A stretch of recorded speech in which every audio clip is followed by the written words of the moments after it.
Então vamos dar sequência, né? Semana passada, quem não assistiu na semana passada pode ainda ver, está gravado lá no YouTube. Tem agora uma nova playlist lá, o Tabernáculo e Cristo, né? No YouTube. E então, dando sequência, o tabernáculo era um lugar da habitação de Deus entre os homens no Antigo Testamento. Então, Êxodo capítulo 25, versículo 8 diz: "E farão para mim um santuário, para que eu possa habitar no meio deles." Então, vamos lembrar que eles tinham sido libertados do Egito. Eu falei isso na semana passada, fazia 3 meses, né? Depois de 3 meses que eles tinham sido libertados do Egito, eles acamparam aos pés do Monte Sinai. E então Moisés sobe até o Monte Sinai, e no Monte Sinai Deus dá os 10 mandamentos, Deus dá as diversas leis, que são leis, nós chamamos de leis civis e cerimoniais, leis civis. Esse povo saiu do Egito, agora esse povo está, depois de 400 anos, porque eles ficaram 400 anos no Egito, depois de 400 anos eles saem, Deus liberta eles do Egito, mas no Egito eles tinham uma estrutura, um governo, né, civil. Tinha as leis do Egito, as leis civis, mas agora esse povo está no meio do deserto, é o povo de Deus, o povo liberto por Deus, mas é um povo que precisa de regulamentações agora para essa vida, né? Antes eles estavam no Egito, tá tudo organizado, agora tem que ter uma organização.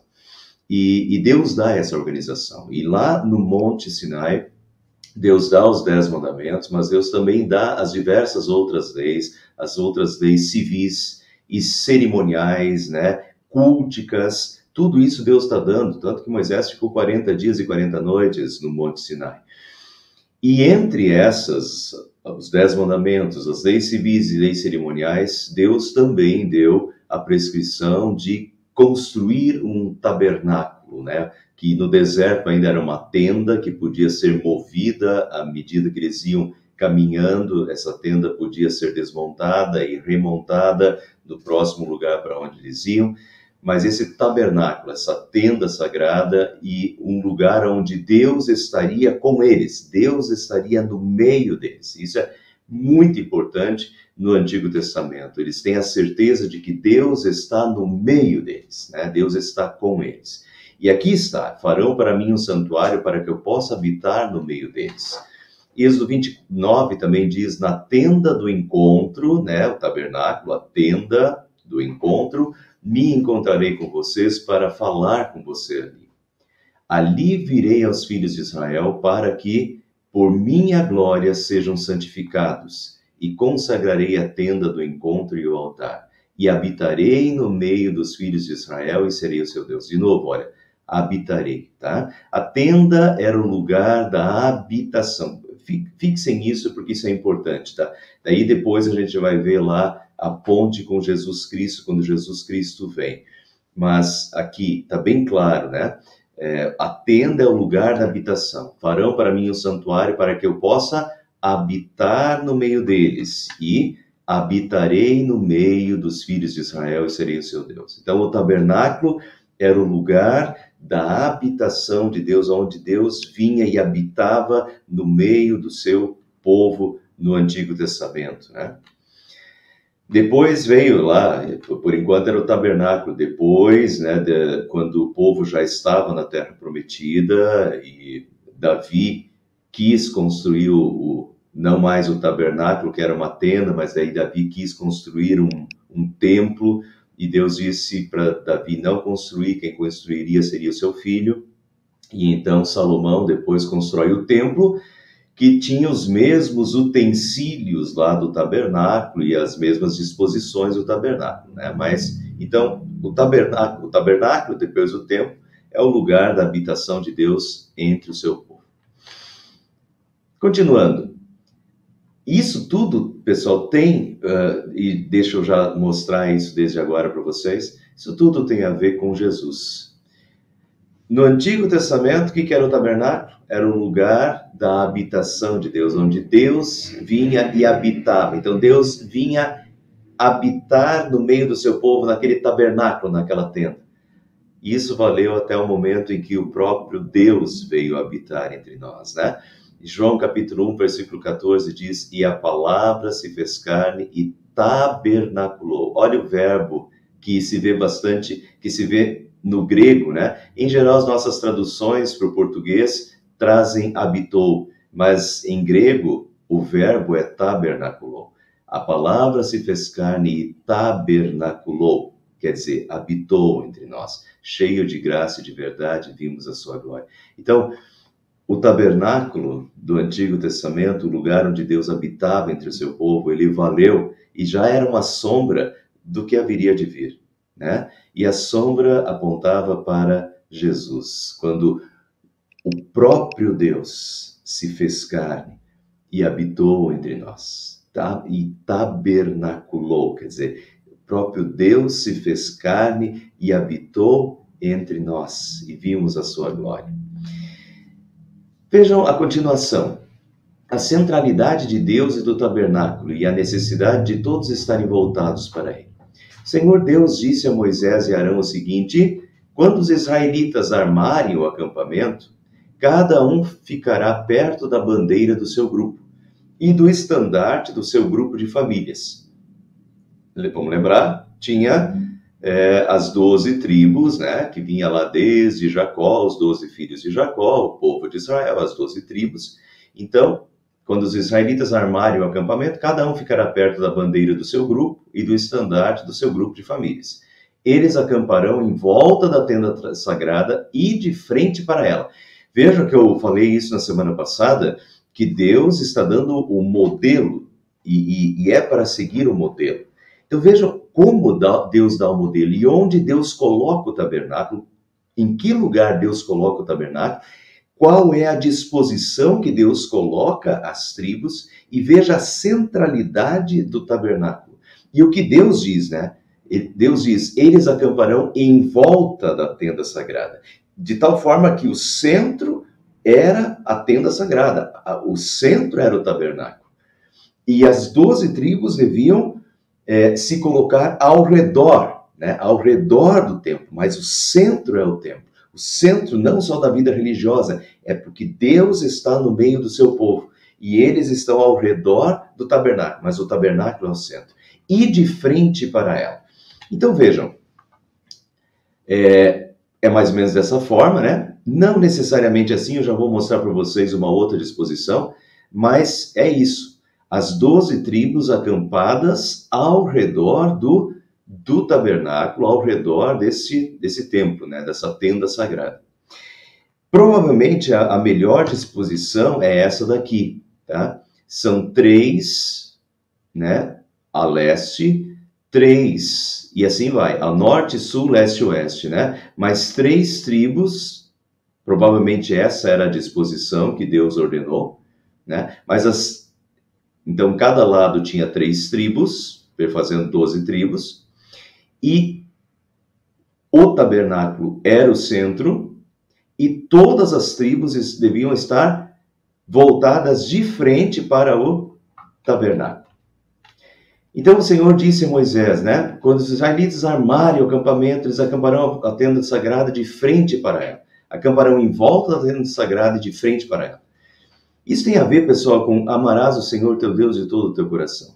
Deus quer ocupar o centro da nossa vida. Então isso fica muito claro já no Antigo Testamento. O modo como Deus não dá liberdade, Deus ordena, Deus dá o modelo que deve ser seguido. Deus estrutura. E como Deus estrutura? O tabernáculo é o centro. E o povo de Israel se coloca ao redor, mas Deus é o centro, Deus está no centro, o tabernáculo está no centro, né? Então isso tem a ver, amarás o Senhor teu Deus de todo o teu coração. Deus quer ocupar o centro da nossa vida, né? Ame o Senhor de todo o seu coração, de toda a sua alma, de todo o seu entendimento. Essa é a primeira parte dos mandamentos. Deus quer estar no centro da nossa vida. E aí uma reflexão. Cristocentrismo ou egocentrismo? Ego em grego significa eu, né? O eu, quem está no centro? Eu estou no centro ou Cristo está no centro? E não responda rápido demais. Não responda sem refletir mesmo. Bem, eu até diria assim para vocês, olha, não respondam agora. Respondam lá quando vocês forem deitar na cama. Quando deitar na cama, pense um pouquinho. É de fato Cristo que está no centro da minha vida? Ou o ego está no centro? Quem dirige? Eu dirijo, quer dizer, seja feita a minha vontade, que venha o meu reino, né, Pai Nosso? Seja feita a minha vontade, né? Eu busco o meu reino, as minhas coisas. E Deus eu vou acrescentando. É isso? Ou Deus está no centro da minha vida e é tudo para mim? Eu sei que a minha vida é passageira, minha vida é para a honra e glória do meu Deus, estou nesse mundo aqui para servi-lo, né? E Cristo está no centro. Então, essa é a reflexão. Cristo está no centro, de fato. É uma reflexão para todos os dias, para todas as horas, para os cristãos. A minha vida realmente, Cristo está no centro. Eu busco a Jesus, Ele está em primeiro lugar na minha vida, né? Eu busco nele a direção para a minha vida, eu oro e peço a direção dele para a minha vida, ou na prática da minha vida, o eu que manda, sou eu em primeiro lugar, são as minhas coisas, é o que eu quero, ou o mais importante para mim é o que Deus quer de mim, o que Deus quer para mim, o que Deus quer para a minha vida, e a minha vida é uma vida devotada a Deus, né? Então, essa é a questão. Cristocentrismo ou egocentrismo? E isso tudo tem a ver, vejam, está muito claro no Antigo Testamento. Só não vê quem não quer ver, mas está muito claro lá. O lugar que Deus quer ocupar, né? Vocês acamparão em volta da tenda sagrada e de frente para ela, né? O centro do qual eu vou procurar, então Deus é o centro no qual eu vou procurar conselho e direção, né? É nele que eu vou procurar conselho e direção. Ele é o centro. O centro a partir de onde brotam os pensamentos, as decisões, as motivações, as ações, né? É lá que eu busco. É em Deus que eu busco. Primeiro eu oro, primeiro eu vou a Deus, né? E depois eu tomo as decisões, as minhas motivações, mas Deus é o centro. E Deus nos quer sempre de frente para Ele. Vejam, acamparão em volta da tenda sagrada, Deus o centro, e de frente para ela, né? É importante isso aqui também. De frente, o povo devia estar de frente para o tabernáculo, de frente para Deus. Deus nos quer sempre de frente para Ele, voltados para Ele, olhando na sua direção. De frente para Deus e de costas para o mundo. E jamais o contrário. E às vezes as pessoas trocam, né? Colocam o mundo na frente e Deus, à medida que sobra tempo, à medida que sobra dinheiro, à medida que sobra, o resto é para Deus, né? Se voltam para o mundo e dão as costas para Deus, enquanto o recado aqui está bem claro para o povo no Antigo Testamento. De frente para Deus, de costas para o mundo. Deus em primeiro lugar, né? Amarás o Senhor teu Deus de todo o teu coração, de toda a tua alma e com todas as tuas forças. Cristocentrismo. Cristo no centro da minha vida, né? O mundo às minhas costas. E com Cristo, então, eu vou para o mundo. Deixa eu mostrar uma outra questão muito interessante para vocês, que é a glória do Senhor do tabernáculo. O Senhor Deus disse a Moisés: no primeiro dia do primeiro mês, arme a tenda da presença de Deus. Moisés fez tudo que o Senhor havia ordenado. E assim, no primeiro dia do primeiro mês, quase um ano depois que os israelitas saíram do Egito, a tenda da presença de Deus foi armada. Então, finalmente, olha, se nós temos aí, eu falei no início do estudo, eles saíram do Egito, depois de 3 meses eles acamparam aos pés do Monte Sinai. Então Moisés sobe até o Monte Sinai, 40 dias e 40 noites, né? Recebe essa prescrição do tabernáculo. E claro, depois, se nós lemos a continuação dos capítulos, nós temos Deus pede que que eles façam ofertas, que eles ofertem ouro, prata, bronze, né, para construção. Então o povo teve uma participação ativa na doação dessas coisas. Primeiro, então, eles fazem esse apanhado das coisas para a construção do templo. Depois, eles pegam todo o pessoal que vai construir esse tabernáculo, né? Então, tudo isso tem uma série de fatores aí, essa construção desse tabernáculo. Então, se nós temos lá eles no terceiro mês, né, acampados ao Monte Sinai, e Deus dando a prescrição do tabernáculo, e aqui diz que um ano depois, foi praticamente a inauguração, né, do tabernáculo, nós temos aí mais ou menos 8 a 9 meses em que eles levaram para juntar todo o material necessário e também construir essa tenda, esse tabernáculo. E aqui nós temos já o final, né? Aqui já é Êxodo 40 é o último capítulo de Êxodo, daí já vem o livro de Levítico, né? Então aqui nós temos que Moisés fez tudo como o Senhor havia ordenado, e assim no primeiro dia do primeiro mês, quase um ano depois que os israelitas saíram do Egito, a tenda da presença de Deus foi armada. E agora vejam o que aconteceu. Então, terminaram o trabalho, terminaram de fazer o tabernáculo, e agora vejam o que aconteceu. Então a nuvem cobriu a tenda, e ela ficou cheia da glória de Deus, o Senhor. Veja que a nuvem é uma característica da presença de Deus. No Monte Sinai, quando Deus desceu sobre o Monte Sinai, uma nuvem encobriu o Monte Sinai. Né? A nuvem, frequentemente no Antigo Testamento, era sinal da presença de Deus. Então a nuvem cobriu a tenda, ela ficou cheia da glória de Deus, o Senhor. Os israelitas levavam o seu acampamento de um lugar para o outro, somente quando a nuvem se levantava de cima da tenda. Mas se a nuvem não se levantava, os israelitas não saíam dali até o dia em que ela se levantava. Notem como Deus está guiando o seu povo. E isso foi durante os 40 anos no deserto. Essa nuvem permanecia. E não só a nuvem. Em todas as suas viagens, eles podiam ver durante o dia a nuvem da presença do Senhor em cima da tenda, e durante a noite eles viam o fogo queimando em cima dela. Então, pessoal, isso devia ser tremendo, né? Essa glória do Senhor se mostrando ali sobre o tabernáculo. Eles não tinham dúvida da presença de Deus. Na nuvem durante o dia e durante a noite viam o fogo queimando em cima dela. Né? Durante a noite, fogo queimando, durante o dia uma nuvem sobre ela, e isso tudo mostrava a presença de Deus entre eles. Né? Veja, aqui tem algumas imagenzinhas, eu acho que nenhuma delas retrata perfeitamente, mas só para a gente mexer um pouco com a nossa imaginação.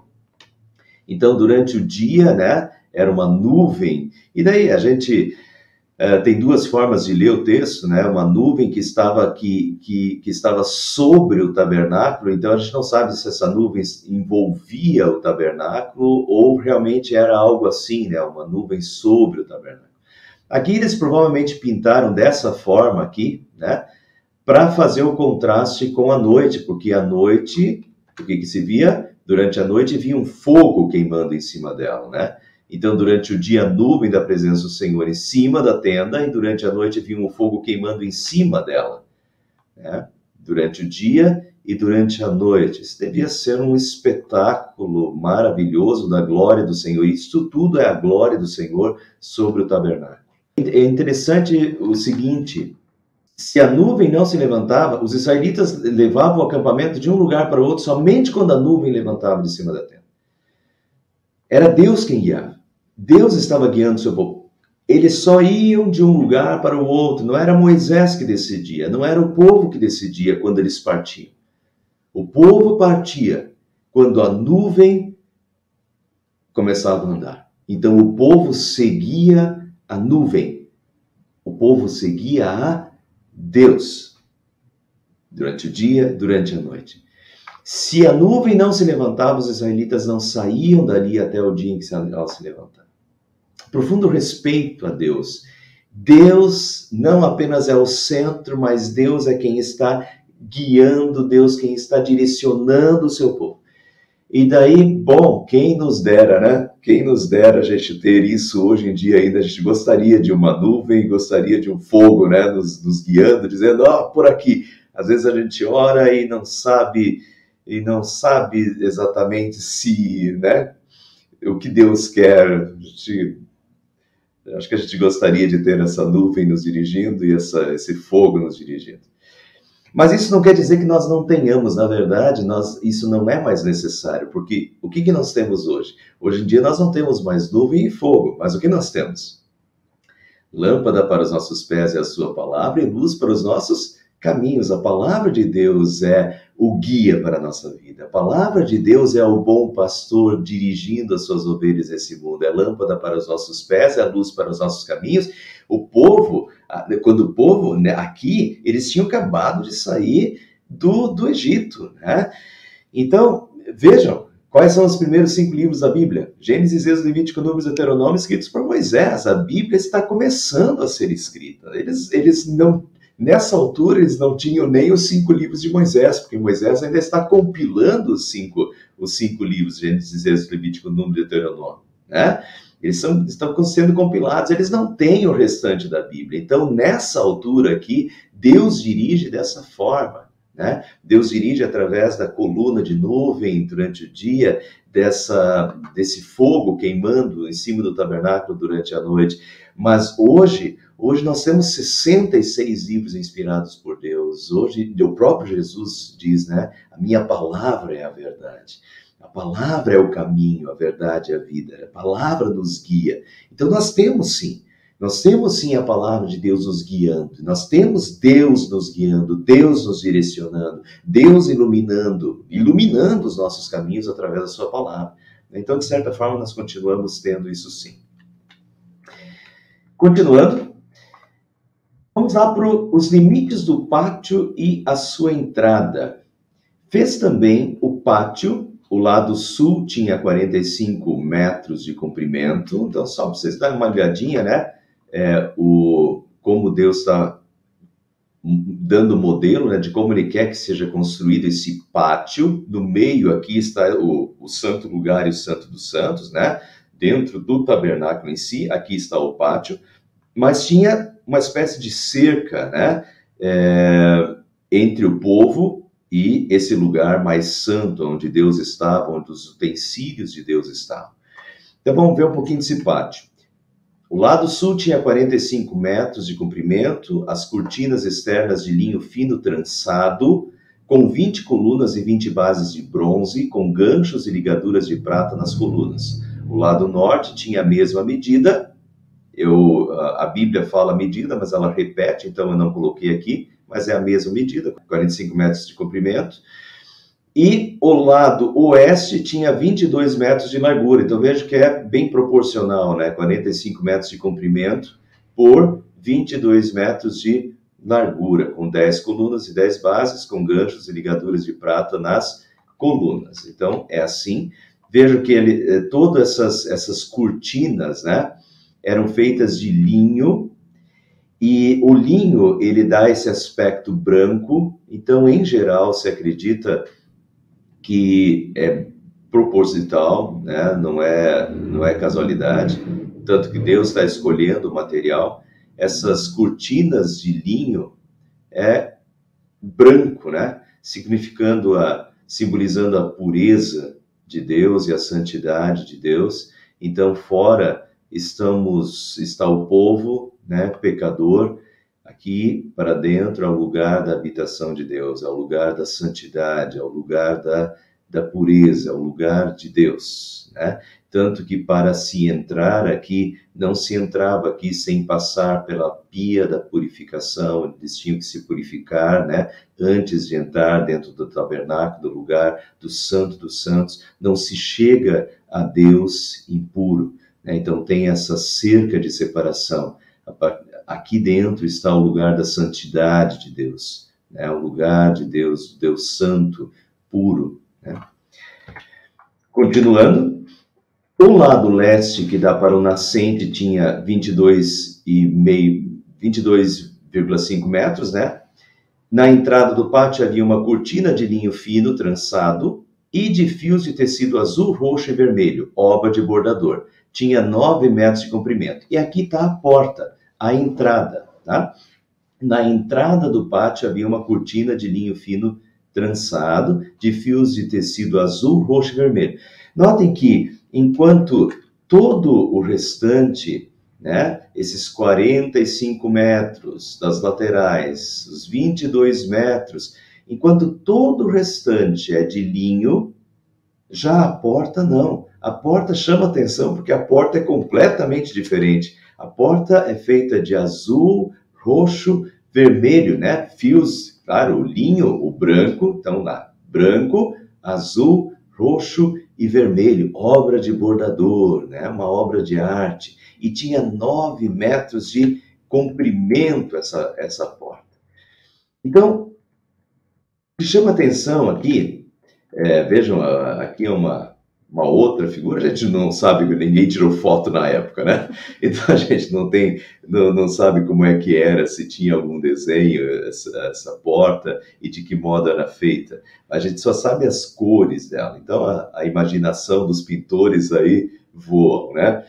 Mas a gente sabe as cores que tinha e as cores chamam a atenção dessa porta. Mas então percebam o seguinte, o que isso tem a ver? Note que não tem 4 portas, não tem porta em todos os lugares.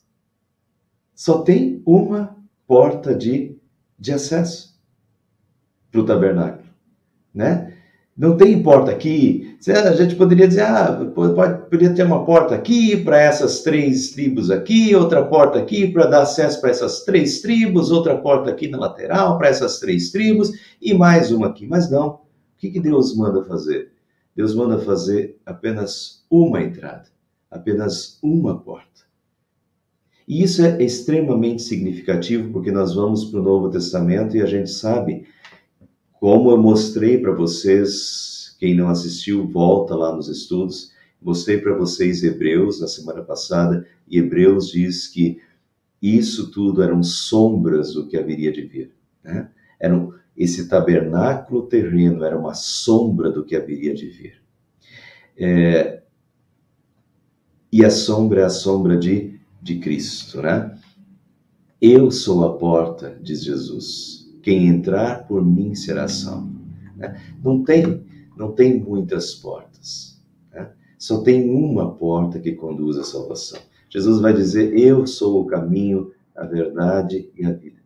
Ninguém vem ao Pai a não ser por mim. Tá? Então isso fica claro aqui, pessoal. Não tem muitas portas. Tá? Não é...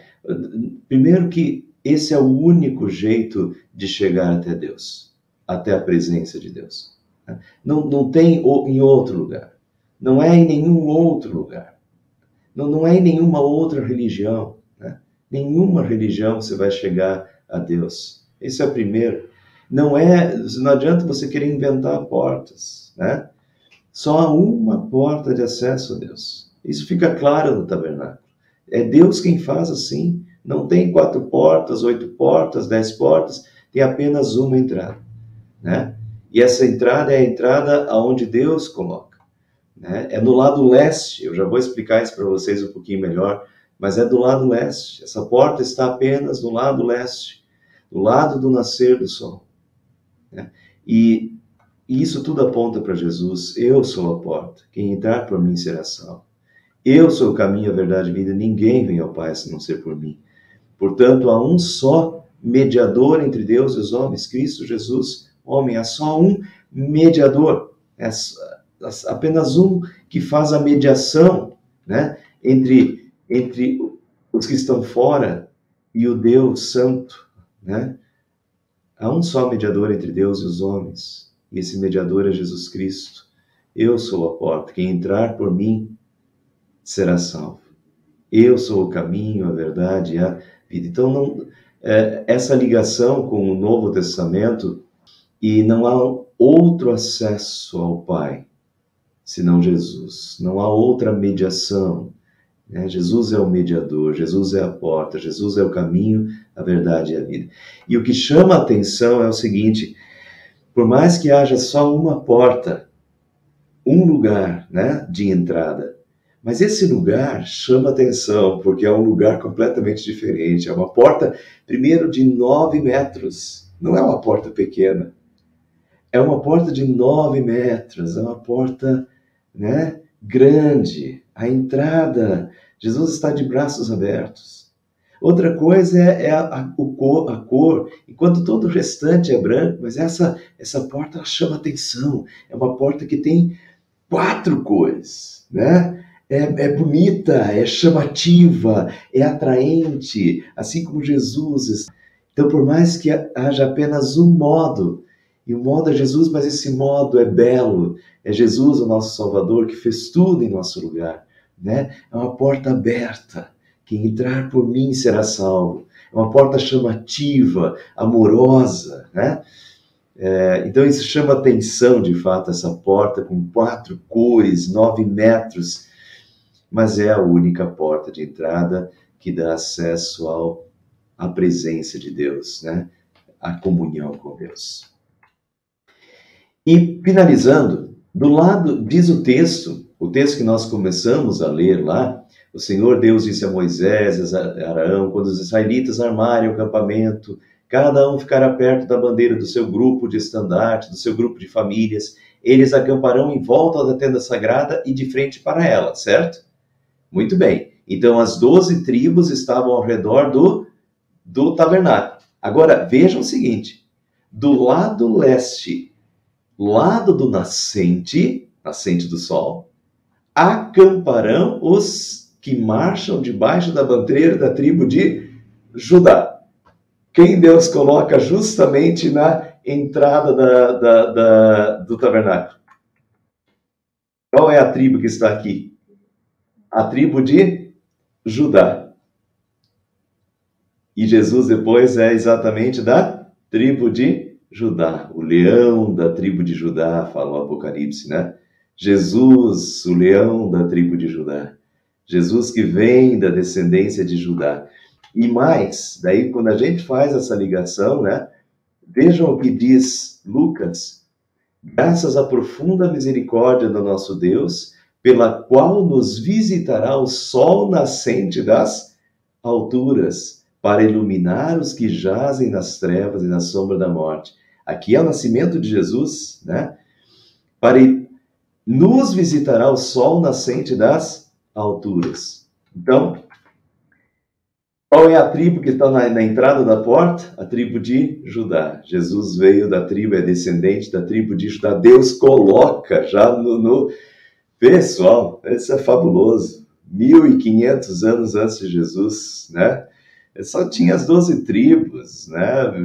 Mas Deus já está dizendo de que tribo viria o Salvador, e Deus vai repetindo isso, né? Vai ser descendente de Davi depois. Deus vai traçando essa linha da salvação, né? Mas aqui fica muito claro, a tribo, Deus manda que a tribo de Judá, entre as 12 tribos, quem é a tribo que vai ficar à porta da tenda? A tribo de Judá. E do lado leste, do lado do nascente do sol. De certa forma, Deus já está falando o quê? Que virá o sol nascente das alturas. Esse sol nascente das alturas vai ser Jesus, a descendência da tribo de Judá, que virá iluminar os que jazem nas trevas e na sombra da morte. Então, de certa forma, por isso que eu falo das miniaturas, estava tudo lá, em miniatura, mas estava tudo lá. Veja como Deus é sensacional, né? Maravilhoso, perfeito, e como Deus já coloca as miniaturas lá no Antigo Testamento, as sombras que estão apontando para o corpo, né? O corpo de Cristo que haveria de vir.